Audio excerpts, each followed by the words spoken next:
ሰላም ጤና ይስጥልን ክቡራትና ክቡራን ተመልካቾቻችን ከናሁ ቴሌቪዥን ዘወትር በዚህ ሰዓት ወደ እናንተ የሚደርሰው የዛሬ ዕለት ሐሙስ ሚያዝያ 29 2018 ዓ.ም የተለያዩ የሀገር ቤትና የባህር ማዶ ስፖርታዊ መረጃዎችን ወደ እናንተ የምናደርስበት ጊዜው አሁን ነው። እስከ መረጃዎቻችን ፍጻሜ ድረስ አብራችሁ እንድትቆዩ የምንጋብዛችሁ የመረጃዎቹ አዘጋጅና አቅራቢ ገዛኸኝ ዱላ፣ የካሜራ ባለሙያችን ጋሻው ዳኛው ከኛ ጋር ቆይታ ያደርጋል። አብራችሁ ነው። ወደ ቀዳሚው የሀገር ቤት ስፖርታዊ መረጃችን ስናልፍ የኛውን ቀዳሚ እናደርጋለን። የኢትዮጵያ ከ17 ዓመት በታች ብሔራዊ ቡድን ወደ ሞሮኮ ማቅናቱን የኢትዮጵያ እግር ኳስ ፌዴሬሽን ይፋ አድርጓል። ብሔራዊ ቡድኑ እንግዲህ በቀጣይ በሰሜን አፍሪካዊቱ ሀገር ሞሮኮ አስተናጋጅነት በሚከናወነው የአፍሪካ ዋንጫ የውድድር መድረክ ላይ ለመሳተፍ ነው ወደ ስፍራው ያቀናው ማለት ነው። ከዚህ ቀደም በሀገራችን ኢትዮጵያ አዲስ አበባ ላይ ተከናውኖ በነበረው የሴካፋ የአፍሪካ ዋንጫ ማጣሪያ የውድድር መድረክ ላይ የኢትዮጵያ ከ17 ዓመት በታች ብሔራዊ ቡድን በአሰልጣኝ ቤንጃሚን ዛሚር እየተመራ እንግዲህ የናስ ሜዳሊያ ማግኘቱንና ሶስተኛ ደረጃን ይዞ ማጠናቀቁን ተከትሎ ነው ወደ አፍሪካ ዋንጫ የውድድር መድረክ ማለፉ ማለት ነውና አሁን ላይ እንግዲህ በምድብ አንድ ተደልድሏል ካዘጋጀው ሀገር ሞሮኮ፣ እንደዚሁም ከሌሎቹ ሰሜን አፍሪካ ሀገራቶች ሁለቱ ቱኒዚያና ከግብጽ ብሔራዊ ቡድን ጋር ማለት ነውና የኢትዮጵያ ብሔራዊ ቡድን አሁን ላይ በሞሮኮ እንደዚሁ ረፍቱን እያደረገ እንደሚገኝ ነው። በቀጣዩ ቀናት ደግሞ የመጀመሪያ ቀን ልምምዱን ያከናውናል ተብሎ እየተነገረ ነው የሚገኘው። ሞሮኮ ኢንተርናሽናል ዓለም አቀፍ አውሮፕላን ማረፊያም ሲደርስ እንግዲህ እዛ ያለው ኮሚኒቲ ደማቅ አቀባበል እንዳደረጉላቸው እየተነገረ ነው የሚገኘው ማለት ነውና አሰልጣኝ ቤንጃሚን ዛሚር በተለይ ከመጋቢት 16 ጀምሮ እንግዲህ በንድፈ ሀሳብና በተግባር የተለያዩ ስልጠናዎችን ሲወስድ እንደነበረ እንደዚሁ ለብሔራዊ ቡድኑ ተጫዋቾች ሲሰጡ እንደነበረ ይታወሳል ማለት ነው። ይህ አካዳሚ የእድሜ እርከን ቡድን እንዲገነባ እንግዲህ የኢትዮጵያ እግር ኳስ ፌዴሬሽንም የራሱን ሚና መጫወት ችሏል። ታዳጊዎቹን በመንከባከብና እንደዚሁም ደግሞ እድል እንዲያገኙ የብሔራዊ ቡድን ተጫዋች እንዲሆኑ አስፈላጊውን ድጋፍ እያደረገ እንደሚገኝ ከዚህ ቀደም በተለያየ አጋጣሚ ናሁ ስፖርትም ተጫዋቾቹን ስፍራቸው ድረስ በመሄድ እንደዚሁ አነጋግሯቸው አስተያየታቸውን ሰጥቷል ማለት ነውና አሁንም እያየነው ያለው ተስፋ እጅግ በጣም ደስ የሚል ነው። አሁን ከውድድር በኋላ እነዚህ ወጣቶች የማይበታተኑ ከሆነ በተለይ ደግሞ ክለቦች ከስር ለማሳደግ ኃላፊነት ወስደው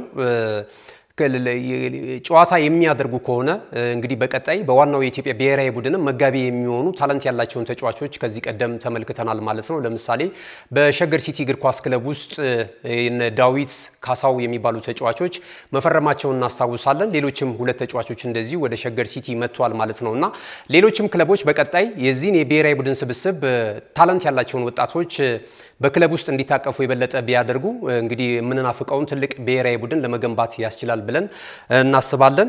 እንግዲህ ለኢትዮጵያ ብሔራዊ ቡድን በቀጣይ በሞሮኮ በሚስተናገደው የአፍሪካ ዋንጫ የውድድር መድረክ ላይ ጥሩ ውጤት እንዲያስመዘግብ ናሁ ስፖርት እንደ ሁልጊዜው ይመኛል ማለት ነው። የሀገር ቤት ስፖርታዊ መረጃችንንም እዚህ ላይ እናጠናቅቃለን። ስንመለስ በቀጥታ ወደ ባህር ማዶ ስፖርታዊ ጉዳዮቻችን የምናቀና ይሆናል። አሁንም ከናሁ ቴሌቪዥን ጋር ቆይታ እንድታደርጉ እንጋብዛለን። ካሽጎ በየትኛውም ዓለም ሆነው በማንኛውም ሰዓት ለወገኑ የሚደርሱበት ፈጣን የገንዘብ መላኪያ ተከፈተሎ።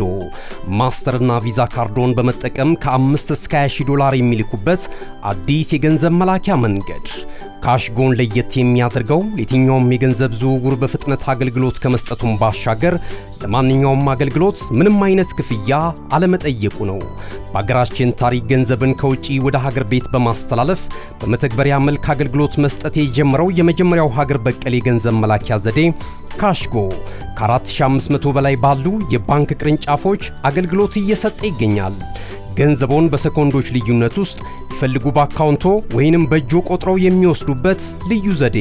በቅርቡ ሁሉንም ኢትዮጵያዊ ባለቤት ለማድረግ ጉዞ የጀመረው ካሽጎ ዛሬውኑ መተግበሪያውን በስልኮ ላይ በመጫን የአገልግሎቱ ተጠቃሚ ሆኑ። ፍጥነት መለያችን፣ ኢትዮጵያን መክፈቻችን፣ ካሽጎ ነው መላኪያችን። ካሽጎ የአዲሱ ትውልድ ብራንድ። ተመልሰናል። ክቡራትና ክቡራን ተመልካቾቻችን ይህ ናሁ ቴሌቪዥን ነው። ናሁ ስፖርትን በመከታተል ላይ ትገኛላችሁ። አብራችሁን ስላላችሁ እጅግ በጣም እናመሰግናለን። ቀደም ሲል የሀገር ቤት ስፖርታዊ መረጃን ወደ እናንተ አድርሰናል። ከዚህ ሰዓት ጀምረን የባህር ማዶ ስፖርታዊ መረጃዎችን ወደ እናንተ እያደረስን ቆይታ የምናደርግ ነው የሚሆነው። ሁልጊዜም እንግዲህ በአውሮፓ ቻምፒየንስ ሊግ የውድድር መድረክ ማግስት የሚደረገው የኢሮፓ ሊግና የኮንፈረንስ ሊግ ጨዋታዎች እጅግ ተጠባቂ ናቸው። የኮንፈረንስ ሊግ የግማሽ ፍጻሜ የመልስ ጨዋታዎች ዛሬ በአውሮፓ ሁለት ከተማ ስቴዲየሞች በኩል ተመሳሳይ ጊዜ በኢትዮጵያ ሰዓት አቆጣጠር ምሽት 4 ሰዓት ላይ ጅማሯቸውን የሚያደርጉ ነው የሚሆነው። የመጀመሪያው ጨዋታና የብዙ የእግር ኳሱን ቤተሰቦች ቀልብ የሚስበው የፕሪሚየር ሊጉ ተሳታፊ ሁለት ክለቦች እርስ በርስ የሚገናኙበት የአስተን ቪላና የኖቲንግሃም ፎረስት ጨዋታ ነው። እነዚህ ሁለት ክለቦች እንግዲህ በአውሮፓ መድረክ ትልልቅ የዋንጫ ክብሮችን ማሳካት የቻሉ ናቸው። እንደዚሁ አስተን ቪላ 1982 ላይ ባየር ሙኒክን 1-0 በሆነ ውጤት በማሸነፍ የመድረኩን የዋንጫ ክብር ማሳካት ችሏል። የአውሮፓ ቻምፒየንስ ሊግን ማለት ነው እና ብዙዎች ጊዜው ስለቆየ አሁን ያለው የእግር ኳስ ጄኔሬሽን ያውቀዋል ለማለት እጅግ በጣም አስቸጋሪ ነው። ግን አንዳንድ ጊዜ እግር ኳስን በተለይ ደግሞ አስተን ቪላ ከትልልቅ ቡድኖች ጋር በሚጫወትበት ሰዓት ላይ ይሄ ቡድን እኮ የቻምፒየንስ ሊግ የዋንጫ ክብር አለው የሚል ነገር በእግር ኳስ ቤተሰቦች በአንዳንድ አጋጣሚ እንሰማለን እና ኖቲንግሃም ፎረስትም በተመሳሳይ ነው። ኖቲንግሃም ፎረስትም እንግዲህ የአውሮፓ ቻምፒየንስ ሊግ የውድድር መድረክ የዋንጫ ክብርን 1979 ማልሞን አሸንፎ እንደዚሁም ደግሞ ሃምቡርግን የጀርመኑን ክለብ 1980 ላይም እንደዚሁ አሸንፎ ደግሞ የመድረኩን የዋንጫ ክብር በተከታታይ ዓመታት የቻምፒየንስ ሊጉን ማለት ነው ማሳካት ችሏል እና ለ24 ዓመታት ይመስለኛል በሻምፒዮንሺፑ ቆይቶ ነው ከዛ በኋላ እንግዲህ ወደ እንግሊዝ ፕሪሚየር ሊግ ማደግ የቻለው ማለት ነው እና ኖቲንግሃም ፎረስት ደግሞ የዘንድሮ ዓመት አካሄዱን ደግሞ ከተመለከት ነው በፕሪሚየር ሊጉ ላለመውረድ እየታገለ ነው የሚገኘው። በዚህ በኤሮፓ ሊግ ደግሞ በአቋራጭ ወደ ቻምፒየንስ ሊግ የውድድር መድረክ ለመምጣት ደግሞ ጥሩ መንገድ የተያያዘ ይመስለናል። የመጀመሪያውንም ጨዋታ 1-0 ማሸነፉ የሚታወስ ነው። የመጀመሪያውን ጨዋታ ክሪስ ውድ በፍጹም ቅጣት ምት 71ኛው ደቂቃ ላይ ባስቆጠረው ጎል እንግዲህ የመጀመሪያውን ጨዋታ መምራት ችሏል። የዛሬ የመልሱን ጨዋታ የበለጠ ሊያቀልላቸው እንደሚችል እየተነገረ ነው የሚገኘው። የአሰልጣኝ ዩናይ ኤምሬ ቡድን አስተን ቪላ በሜዳው ውጤቱን ለመቀልበስ የሚያስችለው ቁመና ላይ እንደሚገኝ እንግዲህ የቡድኑ አሰልጣኝ እየተናገሩ ነው የሚገኙት ማለት ነው። በሁለቱም ቡድኖች በኩል ዋና ዋና የሚባሉ ተጫዋቾች በመልካም ጤንነት ላይ ይገኛሉ ተብሏል። የአስተን ቪላ የኢሮፓ ካፕ ተብሎ በሚጠራበት ጊዜ ነበረ እንግዲህ የቻምፒየንስ ሊጉን የዋንጫ ክብር ማሳካት የቻለው ማለት ነው። በሌላ በኩልም እንደዚሁ የኢሮፓ ሊግ ሩብ ፍጻሜ ድረስ ከዚህ ቀደም የነበረው ትልቁ ጉዞ በኢሮፓ ሊግ እስከ ግማሽ ፍጻሜ ድረስ ነው። እንደዚሁም ደግሞ የኮንፈረንስ ሊግ የውድድር መድረክ ላይ 2023-24 የውድድር ዘመን ላይ ደግሞ ግማሽ ፍጻሜ ድረስ ተጉዞ በግሪኩ ክለብ ኦሎምፒያኮስ ተሸንፎ ከውድድር መድረኩ የተሰናበተበትንም አጋጣሚ እንደዚሁ ማስተዋወስ ይቻላል ማለት ነው እና ዛሬ ሁለቱ የእንግሊዝ ክለቦች የሚያደርጉት ፍልሚያ ትልቅ ትኩረትን ስቧል። ሌላኛው የግማሽ ፍጻሜ ጨዋታ በጀርመኑ ክለብ ፍሬቡርግ እና በፖርቹጋሉ ክለብ ብራጋ የሚደረገውም ጨዋታ እንደዚሁ ትኩረትን ስቧል። ይህም ያልተዘጋ ምዕራፍ ነው እያሉ ብዙዎች እያነሱት ይገኛሉ። የምሽቱን ጨዋታ እንድንጠብቀው ያደርጋል። የመጀመሪያው ዙር ጨዋታ 2-1 በሆነ ውጤት በብራጋ አሸናፊነት ነው የተጠናቀቀው። ዛሬ የጀርመኑ ክለብ ይህንን ውጤት በድምር ውጤት በመቀልበስ ወደ ፍጻሜው ለማለፍ ከባድ ፍልሚያ ያደርጋሉ ተብሎ ነው የሚጠበቀው ማለት ነው። የብራጋ በአጠቃላይ የፖርቹጋሉ ክለብ ብራጋ በኢሮፓ ሊጉ ያለው ትልቁ ውጤቱ 2011 ላይ ለፍጻሜ ደርሶ እንደዚሁ በሀገሩ ክለብ ፖርቶ የተሸነፈበትንና የዋንጫ ክብሩን ያጣበትን አጋጣሚ መመልከት ይቻላል ማለት ነውና ይህንን ነው ዛሬ በኢሮፓ ሊግ በሚደረጉት የግማሽ ፍጻሜ የመልስ ጨዋታዎች የተመለከቱትን መረጃዎች ወደ እናንተ ያደረስናቸው ይመስላሉ። ስንመለስ አጫጭር ስፖርታዊ መረጃዎችን ወደ እናንተ እናደርሳለን። አብራችሁ ነው። ካሽጎ በየትኛውም ዓለም ሆነው በማንኛውም ሰዓት ለወገኑ የሚደርሱበት ፈጣን የገንዘብ መላኪያ ተከፈተሎ። ማስተርና ቪዛ ካርዶን በመጠቀም ከ5 እስከ 20 ዶላር የሚልኩበት አዲስ የገንዘብ መላኪያ መንገድ። ካሽጎን ለየት የሚያደርገው የትኛውም የገንዘብ ዝውውር በፍጥነት አገልግሎት ከመስጠቱም ባሻገር ለማንኛውም አገልግሎት ምንም አይነት ክፍያ አለመጠየቁ ነው። በሀገራችን ታሪክ ገንዘብን ከውጪ ወደ ሀገር ቤት በማስተላለፍ በመተግበሪያ መልክ አገልግሎት መስጠት የጀመረው የመጀመሪያው ሀገር በቀል የገንዘብ መላኪያ ዘዴ ካሽጎ ከ4500 በላይ ባሉ የባንክ ቅርንጫፎች አገልግሎት እየሰጠ ይገኛል። ገንዘቦን በሰኮንዶች ልዩነት ውስጥ ይፈልጉ በአካውንቶ ወይንም በእጆ ቆጥረው የሚወስዱበት ልዩ ዘዴ። በቅርቡ ሁሉንም ኢትዮጵያዊ ባለቤት ለማድረግ ጉዞ የጀመረው ካሽጎ ዛሬውኑ መተግበሪያውን በስልኮ ላይ በመጫን የአገልግሎቱ ተጠቃሚ ሆኑ። ፍጥነት መለያችን፣ ኢትዮጵያን መክፈቻችን፣ ካሽጎ ነው መላኪያችን። ካሽጎ የአዲሱ ትውልድ ብራንድ። አጫጭር ስፖርታዊ መረጃዎችን ከአሁን ሰዓት ጀምሮ ደግሞ ወደ እናንተ የምናደርስ ይሆናል። በቅድሚያም የሴሪያውን ክለብ ኢንተር ሚላን የፊት መስመር አጥቂ ማርከስ ቱራሃምን የተመለከተ መረጃ ቀዳሚ እናደርጋለን። ይህ ፈረንሳዊ ተጫዋች እንግዲህ የወርሃ ሚያዝያ የሴሪያው ምርጡ ተጫዋች በመባል እንደዚሁ መመረጡን አሁን የወጡ መረጃዎች እያመለከቱ ነው የሚገኘው። እንግዲህ ማርከስ ቱራሃም በውድድር ዓመቱ ባደረጋቸው 4 ጨዋታዎች ላይ 5 ግቦችን ከመረብ ማሳረፍ ችሏል ማለት ነውና ይህ ተጫዋች በፈረንሳይ ብሔራዊ ቡድንም ከዚህ ቀደም ጥሩ ተጫዋች እንደነበረ ተመልክተናል። አባቱም እንግዲህ ብዙ በተለይ ያንጋፋ የሴሪያ ተመልካቾች እንደዚሁም የፈረንሳይ ብሔራዊ ቡድን የሚደግፉ ተመልካቾች ያውቁታል። አሁን ደግሞ በልጁ እንደዚሁ ማርከስ ቱራም ስሙ እየተነሳ ነው የሚገኘው ማለት ነው በኢንተር ሚላን። ከቀናቶች በፊት ደግሞ የሊጉን የዋንጫ ክብር እንደዚሁ ኢንተር ሚላን ለ21ኛ ጊዜ ማሳካቱ የሚታወስ ነው ማለት ነውና ማርከስ ቱራም በግሉ እያደረገው ያለው እንቅስቃሴም እጅግ በጣም አስደናቂ ነው። በተለይ ደግሞ አሁን የውድድር ዓመቱ ሊጠናቀቅ ባለበት በወራ ሚያዝያ ያስመዘገባቸው ውጤቶች እጅግ በጣም ያማሩ መሆናቸውን ተከትሎ ነው በግል እሱም ሽልማቱን እየወሰደ የሚገኘው። ላውትሮ ማርቲኔዝን የመሳሰሉ የፊት መስመር ጥሩ አጥቂዎች ባሉበት እንግዲህ የበለጠ እያንጸባረቀ የሚገኘው ፈረንሳዊ ኢንተርናሽናል ማርከስ ቱራም የወራ ሚያዝያ የሴሪያው ምርጡ ተጫዋች በመባል እንደዚሁ ተመርጧል ማለት ነው። አርሰናልን የተመለከተ መረጃ ወደ እናንተ እናደርሳለን። የቀድሞ የቀያይ ሰይጣናቱ ኮከብ ፖል ስኮልስ አሁን በእግር ኳስ በትንታኔነቱ ይታወቃል። አወዛጋቢ ነገሮችን እያነሳም ነው የሚገኘውና ብዙ የእግር ኳሱ ቤተሰቦች በተለይ የአርሰናል ደጋፊዎች ደግሞ ቅሬታ እያሰሙበት ነው የሚገኘው። የትላንት ምሽቱ የግማሽ ፍጻሜ ጨዋታ ከተጠናቀቀ በኋላ እንግዲህ አርቴታን የሚያደንቁ በርካታ ሀሳቦች እየተነሱ ነው የሚገኙት።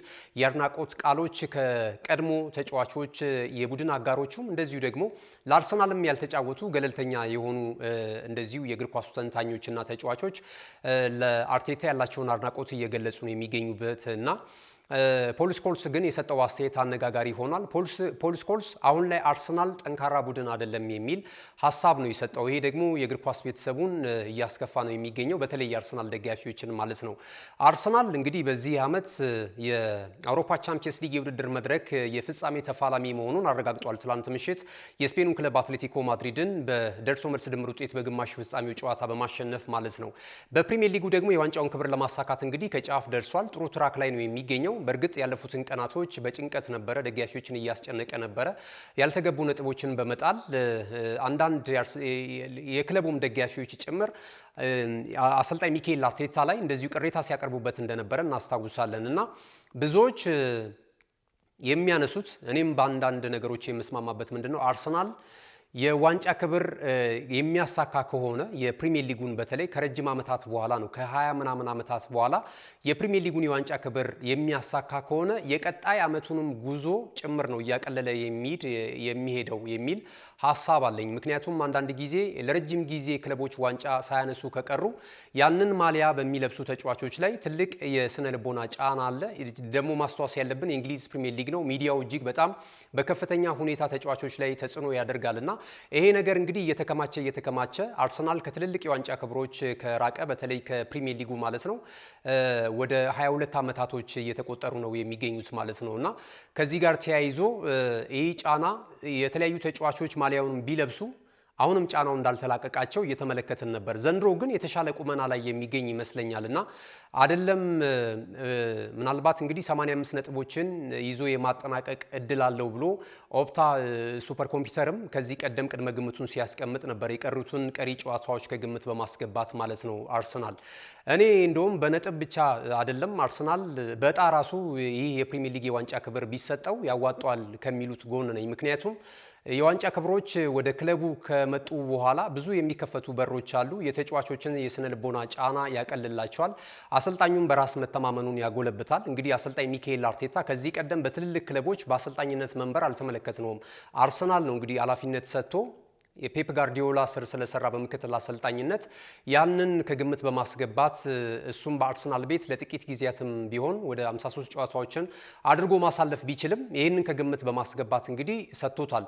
ያንንም ነገር እያዳበረ መጥቶ ክለቡም በደንብ ፕሮግረስ እያደረገ እንዳየነው ያለፉትን 5 ዓመታቶች ማለት ነው ዘንድሮ የበለጠ ወደ ዋንጫ መጠጋት የሚችልበትን እድል አስፍቷልና ፖል ስኮልስ እንግዲህ በተጫዋችነቱ ብዙ የእግር ኳሱ ቤተሰቦች የሚያከብሩት የሚወዱት ገለልተኛ ደጋፊዎች ሁሉ የሚገረሙበት አይነት ብቃት ያለው ተጫዋች ነውና አሁን ላይ ግን ከአርሰናል ጋር ተያይዞ የሚሰነዝራቸው ሀሳቦች ብዙ ትችትን እያስተናገደበት እንደሚገኝ እየሰማን ነው የምንገኘው። ለሁለት ትልልቅ የዋንጫ ክብሮች የተቃረበ ለፍጻሜ በሚመስል ሁኔታ ምናልባት አርሰናል አሁን በፕሪሚየር ሊጉ አንደኛ ባይወጣ ሁለተኛ ሊወጣ ይችላል። በአውሮፓ ቻምፒየንስ ሊግ የውድድር መድረክ ላይ የዋንጫ ክብሩን ባያገኝ ሁለተኛ ደረጃ ይዞ ያጠናቅቃል።